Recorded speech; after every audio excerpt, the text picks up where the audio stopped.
Que el Señor les bendiga en esta preciosa hora del día, de la noche, en el momento en que usted tenga acceso a este video. En esta oportunidad quiero compartir con ustedes el segundo segmento de lo que es la introducción a los profetas menores. En el video anterior estuvimos viendo acerca de lo que es la profecía de Israel, en la cual lo que compartíamos era un poquito acerca de la introducción de los profetas y nos basábamos acerca de la historia de Israel, en el momento en el cual el pueblo de Israel se divide en dos naciones. Pudimos aprender esa parte. Usted se pudo nutrir a través de la misma, el reino del sur, el reino del norte, quienes conformaban el reino del sur, que era Judá y Benjamín, y que se le conocía como el reino del sur o Judá, y su capital fue Jerusalén. El reino del norte, que fueron las otras 10 tribus, y se le conocía como Israel, siguió teniendo el nombre de la nación Israel, y su capital fue Samaria, o el reino del norte también. Pudimos conocer los profetas. Sabemos que hay profetas menores, profetas mayores y profetas sin escrito. Los profetas mayores no son aquellos porque tengan un mejor nivel que los otros, sino era por escritos, ¿no? Estuvimos viendo quiénes son los profetas menores, quiénes son los profetas mayores y lo que cada uno de ellos realizó en la historia. Entonces, eso usted lo puede volver a recapitular en el video que está subido en la red social del YouTube. Ahí usted puede encontrarse precisamente con esa parte. Así que yo le invito a que usted pueda, si usted tiene acceso a esta red social, usted puede también ver este video y llenarse, nutrirse de la palabra de Dios. Los días martes nos reunimos en Iglesia Maná del Cielo. En esta oportunidad llevamos 3 martes de no hacerlo debido a lo que está aconteciendo en nuestra Guatemala y en el mundo entero a través de la pandemia. Pero nomás esto termine, vamos a volver a retomar nuestros estudios, y hoy estamos a manera de que no se nos olvide y haciendo una retroalimentación para que cuando nos toque volver, pues tengamos fresca la palabra de Dios. En este video vamos a ver un poquito acerca del profetismo de Israel. Ya hemos visto quiénes fueron los profetas, pero ahora vamos a ver un poco acerca del profetismo en Israel. Recordemos, Israel en esta época de los profetas ya está dividida en dos, en el reino del sur y el reino del norte.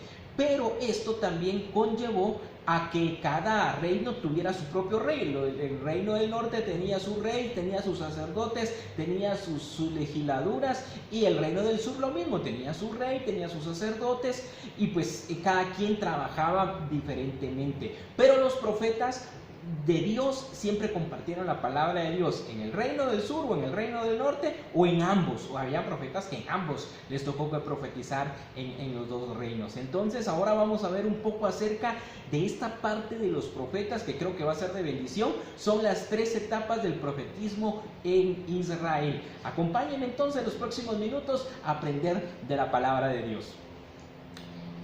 Etapas del profetismo en Israel. 3 etapas del profetismo en Israel. La primera, el preexilio. La segunda, el exilio. Y la tercera, el post-exilio.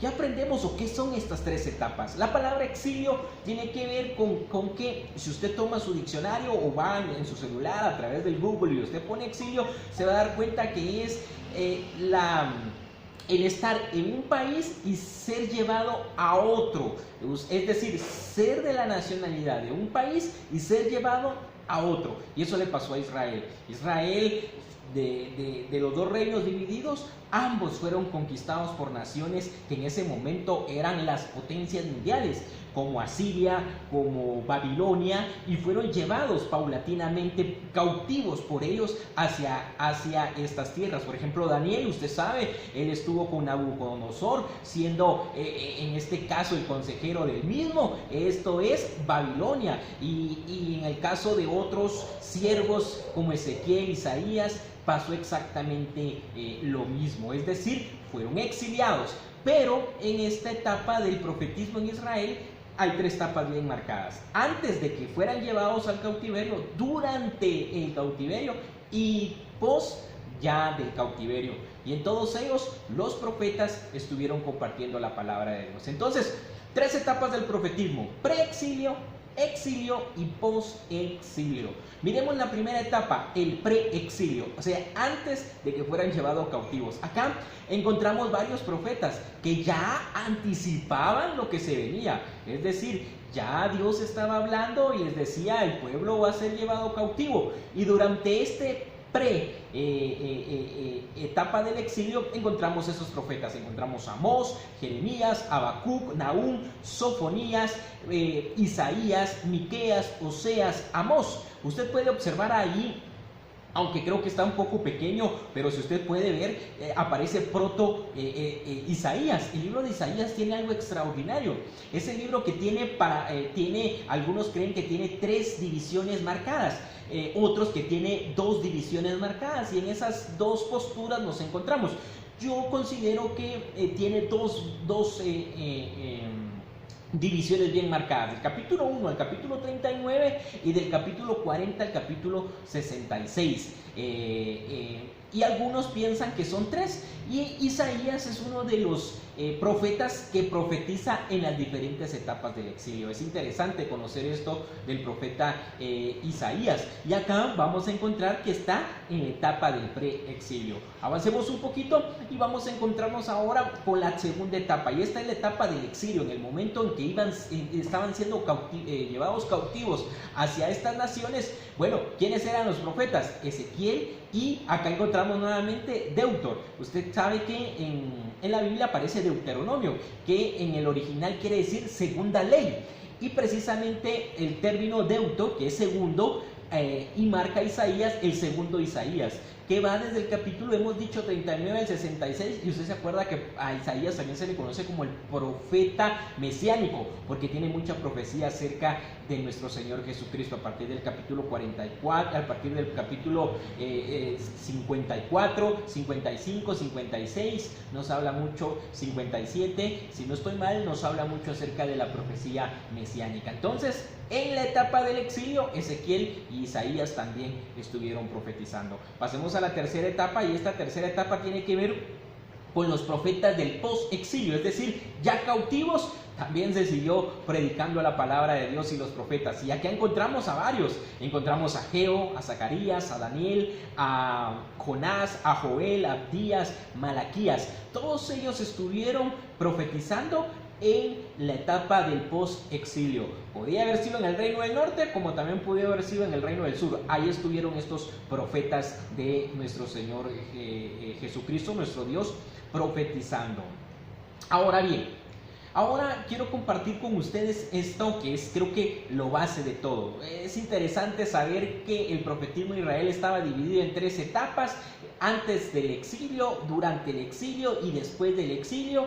Y debemos de recordar que habían 3 divisiones de los profetas: profetas mayores, profetas menores, que ya sabemos por sus escritos, ¿no?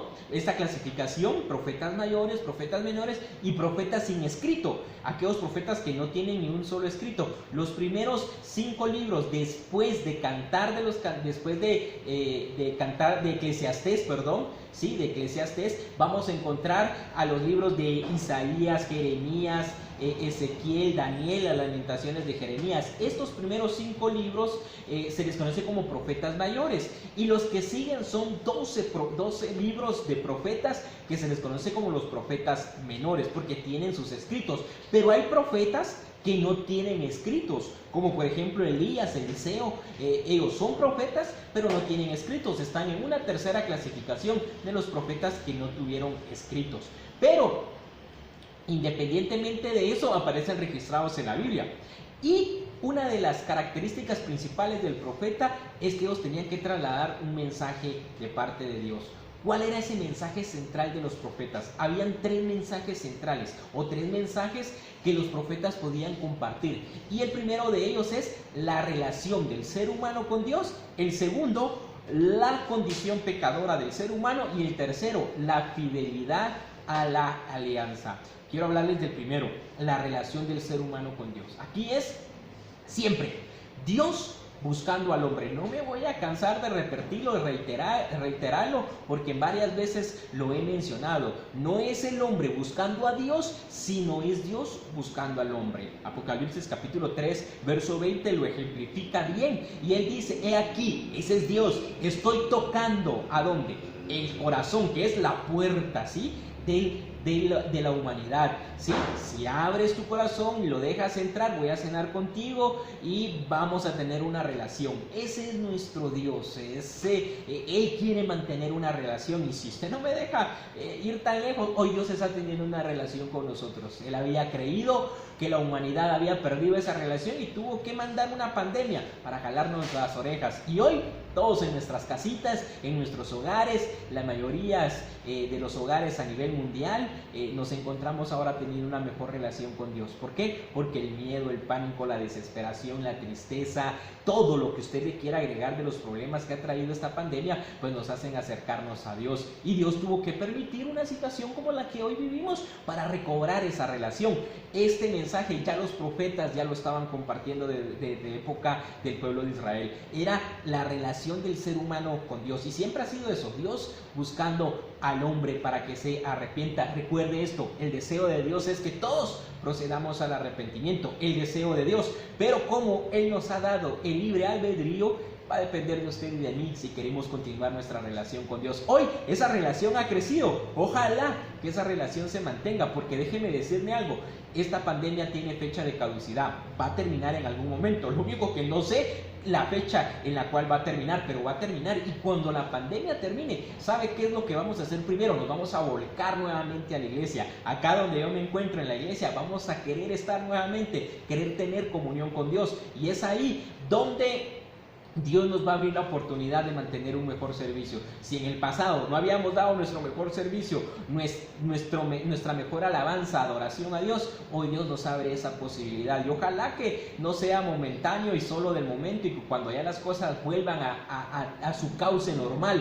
y todo regrese a su normalidad, sigamos con ese mismo ahínco de buscar la presencia de Dios, y que no seamos, como dice un dicho popular ahí, llamarada de tusa, sino que nos mantengamos fervientes en espíritu, creciendo en la gracia de nuestro Señor Jesucristo.